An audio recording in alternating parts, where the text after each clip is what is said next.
महाराष्ट्राची लोकवाहिनी असलेल्या महाराष्ट्र राज्य मार्ग परिवहन महामंडळाच्या एसटी बसेसची बांधणी केवळ वेल्डर, बॉडी फिटर यांच्यासह एकूण 21 पदे रिक्त असल्यामुळे खिळखिळली झाली आहे। मिळालेल्या सविस्तर माहितीनुसार वरुड आगारात आगार व्यवस्थापक 1, कार्यशाळा अधीक्षक 1, सहाय्यक वाहतूक अधीक्षक 1, वाहतूक निरीक्षक 1, सहाय्यक वाहतूक निरीक्षक ही पदे पूर्ण आहेत, तर चालकाची 10 पदे रिक्त आहेत। असे यांत्रिकी कर्मचाऱ्यांनी 11 पदे रिक्त आहेत। यामध्ये आरटीए मंजुरात जागा 4 असून 4 ही पदे रिक्त आहेत। आरटीसी मंजुरात जागा 8 तर 3 जागा रिक्त आहेत। तर विशेष म्हणजे ज्या पदाच्या भरोशावर एसटीची बांधणी केली जाते व त्या बांधणीची देखभाल केली जाते ती महत्त्वाचे बॉडी फिटरची 1 जागा मंजुरात असून ती सुद्धा रिक्त आहे।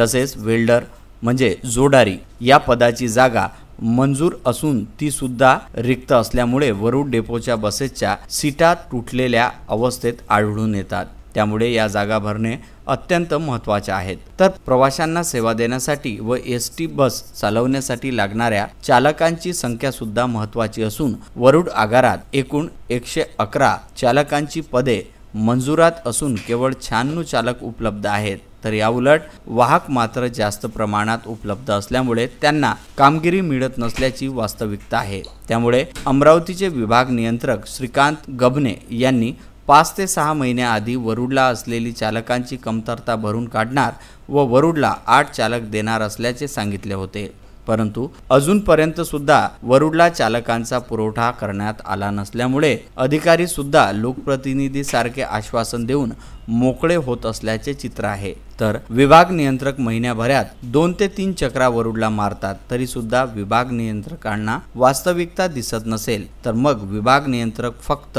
अतिरिक्त भत्ता उचलण्यासाठीच दौरा करतात काय असा प्रश्न सर्वसामान्य प्रवाशांना पडलेला आहे। हे मात्र विशेष। वरुडवरून व्हीसीएन न्यूज करिता निलेश लोणकर यांचा हा वृत्तांत।